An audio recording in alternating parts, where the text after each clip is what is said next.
Ngayon, nandito po tayo sa Balanggy Aldabok, Tagpuan, Quezon.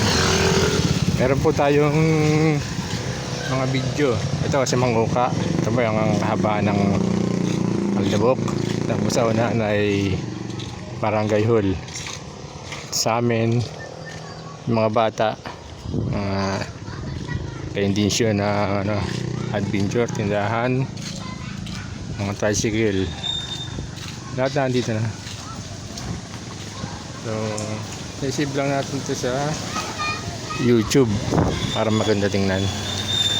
Para kahit lumipas ang maraming taon, ito si Pia, tahan dyan pa rin.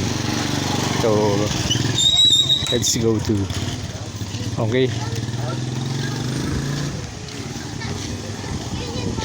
Ito mga bata. Mga anak ni Doko, Pundo ko. Okay.